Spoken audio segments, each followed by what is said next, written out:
All right. Welcome, welcome. Happy Friday, everybody. It's May 17th, and today is our first ever podcast. We're calling this podcast Breathable Living, a podcast on indoor air wellness. How cool is All that? right. It's awesome. Yeah. We've got a special guest with us today, Mr. Dominic Brown. Hello, hello. Dom, tell us a little bit about yourself. What's your astrological sign? Ooh, I do know it. Aquarius. I knew it started with an A. It was either an Aries or an Aquarius. I'm an Aquarius. Don't know what that means. I was born in January. Okay, it is the age of Aquarius. All right, good. So you don't know much about your sign. All right. I don't know anything about it. All I know is the name. Okay. I think Any it's other blue. fun facts about yourself? Fun fact about me. I am an Alabama fan and I live in Ohio. So that's an everyday struggle being surrounded by people like Tracy. Amelia, don't let me down. You ready? OH. IO. Oh my gosh, there was a pause. I was worried for a second. Okay. It's okay, I Dom. was gonna throw the first F-bomb out there. But no. I'll tail back. Okay. Yeah, save that for later. All right. And then, of course, you know her, you love her, the lady, the myth, the legend, Amelia Philpott. Hello and welcome. Yes, happy to be here. All right. So today we thought we would talk a little bit about clean air and the effect on how you sleep. So, fun fact, I did a little research getting ready for this podcast. Dom, I want you to take a guess. The average person, if you were to add up all of the lifetime hours spent sleeping, what do you think it is? Oh, that's a tough question here. A lot of variables going into it. How long are we living? How long am I alive? That's, I think, the first question I got. Good question. I think life expectancy has gone up a bit in recent years. So I don't know. Let's say 80-ish. 80, 100, I don't know. 8,000 hours? I don't know. Dang, you must sleep a lot. Is that even close? I have no idea. I don't actually. 800? It's not hours. It's years. So we'd have to do the math. But how many years? Give me a number in years. I'm going to say a third of that, which is what, 27, 28? Not a bad Wow. guess. So it's actually, and this is just on average, of course, but it's 17 years is what the average person spends sleeping. My wife would be around 40 years. Oh, goodness. So she's a long sleeper. Oh, yeah. She's probably sleeping right now. It's 4:00 in the afternoon. She works night shift. Okay. Ooh, that's tough. Yeah. I'd probably sleep longer too. Or I don't know what I would do. I just wouldn't like that. I don't think. She just has weird hours. She'll go like a stretch of like 3 or 4 days getting 6 hours of sleep, and then the next day she's getting 12, trying to catch back up. I think she's all over the place. Yeah. If I don't get my 8 hours, you'll know. I will quiet and cranky. That's exactly what I was just about to ask you. So there's a long-standing debate. A lot of people argue about what is the right amount of sleep per night, and for you, you're saying it's about 8 hours. If I don't get 8 hours, I'm a mess. I've always been that way. I usually try to get like 8.5, 9 hours of sleep, which I think is crazy to most people because most people get like 6 hours, but I don't know. That's just how I've always been. Yeah, I'm a solid 6. Amelia, what are you? Gosh, well, I've got a toddler that you both know, and he doesn't allow too much sleep. So anywhere between about 5 and 6. I'm lucky if I get 7, and that happens every once in a while. So yeah. Those are the best days ever, I bet. Yeah, they are. I know it's been a while, but you know what it was like. I remember actually I was spoiled. Aaron was a sleeper. My son. Yeah, I didn't have to worry too much about that. Once he was out, he was out. So we were all good there. Well, Dom, you're right in the middle. More research that I did says that on average, most people are going to say that the ideal amount of sleep time is somewhere between 7 and 9 hours, and you're right there. I don't know who's consistently getting 9 hours of sleep. Everybody over the age of 65, maybe, because I don't think the real world schedule you can't fit that in. No, you can't. It's tough. So you're saying you can absolutely tell a difference if you don't get your 8 hours. What in what ways? Well, going back to my wife being on night shift, during the weekends, typically stays up late, and that's usually the time I get to spend with her. So on the weekends, I usually stay up till like 2 in the morning every night. So then I sleep in till, 10, 11 o'clock Sunday morning. Can't fall asleep Sunday night, get 6 hours of sleep. And Monday morning, I'm like rubbing my eyes, yawning every, 30 minutes. It takes me 4 hours to wake up to get the day going, which is not the ideal way to start your day or the week, but it's just the nature of the beast. Yeah. So does it work on both sides of the coin? If you get, say you get 10 hours of sleep by accident, does it mess everything up for you?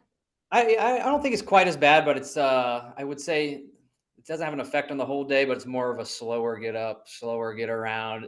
Those are the days I'm dragging my feet, shuffling around the house. Oh yeah. What's the saying about body at rest stays at rest? Body in Body in motion motion. stays in motion. There it That's is. right. Something like that. I know if I get a lot more than 6 hours of sleep, I just, like you said, I feel groggy all day. I tend to get more headaches when I sleep a Mhm. lot. It's weird. So there is kind of a sweet spot, I think, for me as well. Amelia, I get it. Until your kids grow up, you're just at the mercy of them.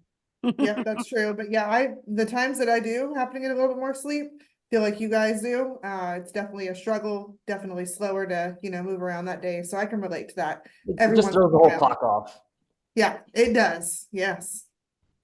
Yeah, well, I think most people would probably say they don't get enough sleep. And we've all heard how sleep can affect your health.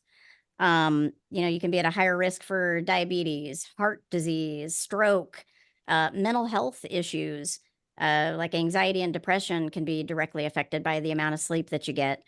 And then, as you kind of dig deeper into what the research says, what I found is it's really less to do with the hours of sleep you get and more to do with the quality of sleep you get. So quantity versus quality.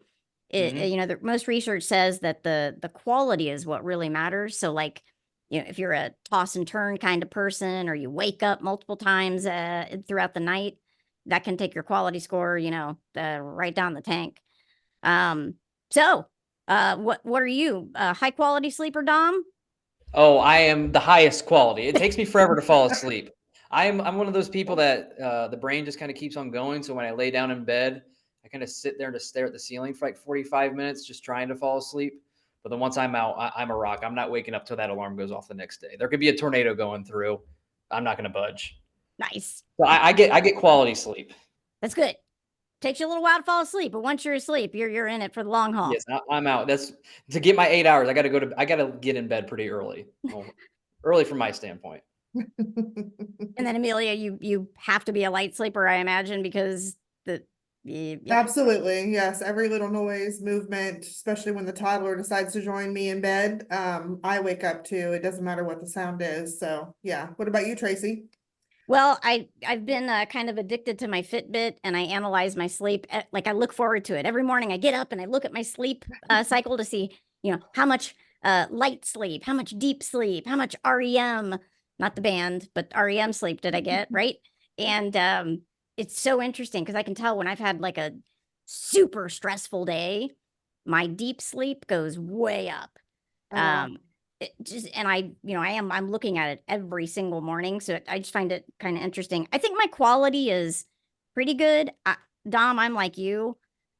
Oof, once I'm out, I'm out. Like I'm good at sleeping. I know how to sleep. Oh, yeah, professional. Oh yeah. Oh yeah. Solid pro. Um, all right. So let's talk a little bit about the kinds of things that can affect the quality of your sleep. And go ahead and get ready to be super grossed out. Are you ready? No, not really, but let's get into it. Let's get into it. All right. So, one of the things that directly affects the quality of your sleep is the amount of dust you breathe while you're sleeping. All right, Dom, we're going to put you on another trivia a hot seat here.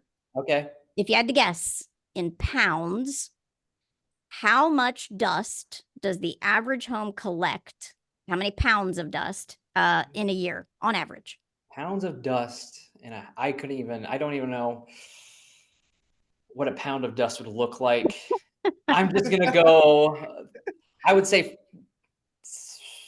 250 pounds of dust a year. Now that seems like a lot. No, I would say I'm gonna tail that back. I'm gonna say 75 pounds of dust. There we go. There we go. All right. Mine might be 250. I got 2 dogs that shed. Ooh. Oh, then Okay. that, you know what, that might work for you. Yeah, mine might actually be 250. I'm sweeping up dog hair every 3 days in my house. Yeah, I get it. I got one too. Yep. Well, whoever they are, they say the average home collects about 40 pounds of dust a year. So you weren't that far off. You were, well, with 250, you were way off. But once you I down, want to see what that looks like in truckloads. Is that 3 truckloads of dust, or is that 1 truckload? I can quantify dust that way. I just can't quantify dust in pounds. got it. I'll get back to them and find out what that looks like. But let's go a little deeper, because here's where it starts to get gross. So anybody who knows me knows I'm a bit of a germaphobe. And, Mhm. you know, when I hear 40 pounds of dust, Dom, yeah, I don't know how to envision it, but the first word that comes to mind is gross. Yeah. But when you start thinking about what dust is made of, it gets really gross. So, do you know what dust is mostly made of for the most part? Dead skin, Bingo. which is disgusting. Super Spot on. disgusting. I got dead skin sitting on my windowsill. You That's sure do. disgusting. Mm-hmm. I hope it's And my dead skin. I was just gonna say, most of it's probably yours, but you know, anybody who visited, you got other people dead skin sitting on the I just bought my house last year. There's probably more of other people's dead skin in there than my own so far, yeah, which is super kind of gross. disgusting. Thank you. I'll be thinking about that when I'm staring at the ceiling tonight. You're welcome. And also, you know, if you're a mouth breather when you Mhm. sleep, yeah, go ahead and Yep. think about that. Allergy season, I am Yeah, I gaping do wide too. open. Yeah, I'm just Mhm. I'm a vacuum right now for the past owners. Dead skin. Ugh. Yeah, it's disgusting. Thanks. You're welcome. Well, hold on. I got more to give you. So, dust, while we think it's gross, it's actually quite appealing to dust mites. So, when you think about all the dust that's just floating around and laying around on your windowsill, etc., you know, it's kind of like an all-you-can-eat buffet for these dust mites, right? The average dust mite, it's about 1/4 of a millimeter in size, so you can't really see them. But they're there, and if you have dust, they are happy, and they're thanking you because you just gave them, you know, like I said, all you can eat buffet. So, what do you think happens next, Dom? These dust mites? Am I eating the dust mites? Well, no. You could be. Okay. You could be, but what else are you eating? What else am I eating? Food? The dust mite goes to the all you can eat buffet, and then what Yeah, are they and then gonna I'm do? eating that dust. And Well, I'm think about it. When you have a full belly, what do you gotta do? You gotta get rid of it. come on. I'm eating bug shit too. You're eating some bug shit. That's right. So, yep. Those That's why I dust, wake up full every morning. yeah, yeah. So And that's why they say super. Tracy's full of shit. There you go. That's how it happens. That is how it, ladies and gentlemen, that's how it happens. Yep. So 40 pounds of dust, that's gross. Dust mites, that's gross. Dust mite poo. Well, now we're just going too far. That's super gross. But it's true. And so when you have that dust and then you got the dust mites eating it and then they're dropping the poo all over the place, dust mite poo, that's the term we're going to use. It's actually a trigger for allergies and asthma and other respiratory issues. So sometimes I know, you know, Amelia and I've talked to homeowners that complain about, you know, sometimes when they're inside their home, their allergies actually seem worse than outside where like all the pollen and stuff is, which is crazy. You should be able to be comfortable inside your home and not worry about it being worse. Mhm. Well, that's one of the things that could make it worse. Kind of gross overall was my take on it. Yeah, you shouldn't feel dirty going inside compared to outside. Right. Yeah, you should feel better, and having cleaner air or having, you know, the best air quality is, you think everybody wants that. I mean, that's the most important thing when you're at home. You want to be comfortable, you want to be healthy, and those numbers, those would terrify people. Terrifies me. Yeah. One more little mind twist for me. one article I read said something about, you're most susceptible to getting a big old dose of the dust mite and the dust mite poo when you're changing the bedding on, changing your sheets. Oh, And wow. I take pride in regularly changing my sheets. Me So hopefully, too. yeah. Hopefully I'm only getting a little bit of dust mite poo. I don't know, but it's gross. That is very gross. Dom, have we blown your mind here? Well, I'm just like thinking about what I've done this past week. We literally changed our sheets last night. Although I was not, I didn't partake in that. So my wife's full of DMP, dust mite poo. DMP. Okay. All right. Okay. So, this has been a wonderful, gross 10, 15 minutes here. I hope everyone's enjoying this. But, the point, we'll kind of wrap it all up. What are we driving towards? Well, where can excessive dust come from? You all know what we're going to say. It can come from duct leakage, right? So Clean Seal Pros, when you're out there talking to your customers and they're complaining about dust, especially when they're complaining about allergies or asthma, you've got information now. DMP. There you go. You can use a very scientific term, DMP. Put it on a billboard. Put it on a billboard. To kind of paint a picture. And look, you want to be professional. You want to position yourself as an expert, but also when you can speak to their emotions and get their brain in that emotional frame of mind, you're gonna see very beneficial things happen to your sales process. Number one, when people are in an emotional state of mind, they tend to be less price sensitive. Right. Emotions, money, we'll worry about that later. For me, I don't want to breathe DMP, right? Mm-hmm. So I'll worry about the money part later. Talk to me about how we can reduce the DMP in my mouth, right? Right. So, just food for thought. I guess, is that appropriate? Food for thought? Something for a little thought. bit. Something like that. So anyway, just a fun little topic to help you Clean Seal Pros when you're out there talking to your homeowners. We've got lots more information on this that we can share with you, but we're going to leave it right there for today. Amelia, any parting words for our listeners? Oh, just I would heed at the advice you were given. Definitely use that when you're talking to the homeowners. They lead with emotion, and we were happy to talk to you today and just give you some fun facts and maybe not so fun facts. And we're here. Dom, take us home. Tracy, Amelia, thank you for having me as the first guest. I don't know how you landed on me. And I hope everybody sleeps well this weekend. Thank you. With your mouth closed. Yes, mouth closed. Wipe off the windowsills. Eliminate all the DMP in that bedroom. That's right. Awesome. Well, thank you for joining us, Dom. And Thanks, Dom. We'll talk to you Clean Seal Pros next time. Take care. See ya.